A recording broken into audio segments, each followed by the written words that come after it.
असा होता की जी धूम्रचिकित्सा केली जाते आणि अग्निहोत्रामध्ये काय फरक आहे? म्हणजे धूम्रचिकित्सेमध्ये आपण ज्या काही आहुती देतो किंवा यज्ञ करतो त्यामध्ये ज्या काही औषधी वनस्पतीच्या आहुती देतो, तर ह्याच्यामध्ये आणि याच्यामध्ये नक्की फरक काय आहेत? आणि त्याच्या ज्या आहुती आहेत त्या अग्निहोत्रामध्ये समजा दिल्या तर काही म्हणजे त्याचे आपल्याला फायदे मिळतात का?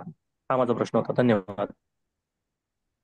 ओके. अग्निहोत्रा चिकित्सा आणि धूम्र चिकित्सा ह्या दोन वेगवेगळ्या कृती आहेत आपल्या. अग्निहोत्र करण्यासाठी आपल्याला स्पेसिफिक वेळ आणि टायमिंग महत्वाचं आहे, किंवा विशिष्ट वस्तू महत्वाची आहेत त्याला, किंवा विशिष्ट भांड महत्वाचं आहे. त्याच्यामध्ये ठरलेल्या वस्तू आहेत अग्निहोत्र यज्ञामध्ये, की त्याच्या व्यतिरिक्त आपण दुसऱ्या वस्तू घेत नाही. पण धूम्र चिकित्सेला कसं आहे आपल्याला, की वेळेचं बंधन नाहीये, पात्राचं बंधन नाहीये, किंवा वस्तूंचं कोणत्याही प्रकारचं बंधन नाही. मग तुम्ही ज्या गौऱ्या आपण अग्निहोत्रामध्ये जे प्रज्वलित करतोय त्याच गौऱ्या आपण इकडे धूम्र चिकित्सेला पण घेऊ शकतो. पण अग्निहोत्राला कसं आहे, की स्पेसिफिक आपल्याला पात्राचं बंधन आहे, स्पेसिफिक वस्तूंचं आपल्याला तिथं बंधन आहे. तसं धूम्र चिकित्सेमध्ये तुम्ही धूम्र चिकित्सा हा कशातही करू शकता. तुम्हाला फक्त तांब्याचंच पात्र असेल पाहिजे असं नाही, तुम्ही मातीचं पात्र घेऊ शकताय. त्याला वेळेचं बंधन नाही, तुम्हाला ज्यावेळेस वेळ असेल त्यावेळेस तुम्ही धूम्र चिकित्सा करू शकताय. समजा मला आत्ता सकाळी ह्या टाइमला वेळ नाहीये आणि मला धूम्रचिकित्सा करायची आहे, तर ते शक्य आहे का?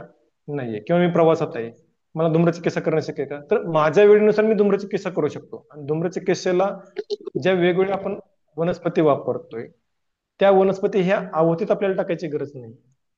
तर ह्या आहुतीमध्येच आपल्याला एवढी प्रचंड ऊर्जा निर्माण होते की आपल्याला बाकीच्या गोष्टी त्याला वापरणं आवश्यक असं मला तरी आजपर्यंत जाणवलेलं नाही.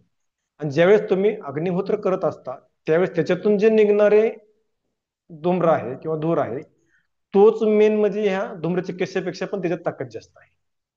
आपण विशिष्ट वस्तू टाकून तिथून ते काय करतोय, तर त्याचा वास घेतोय.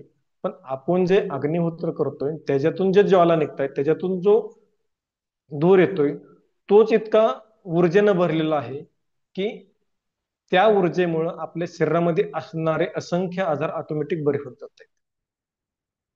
मग अग्निहोत्र केल्यानंतर तुम्हाला धूम्रचिकित्सा करायची नाही असं पण नाहीये. तुम्हाला धूम्रचिकित्सा करायची असेल तर तुम्ही करू शकता, पण त्याला बंधन नाहीये की ह्याच वेळेला केलं पाहिजे. म्हणून ह्या दोन गोष्टी वेगवेगळ्या आपण करायच्या. ह्याच्याच मध्ये तुम्हाला औषधी वनस्पती टाकायची गरज नाही.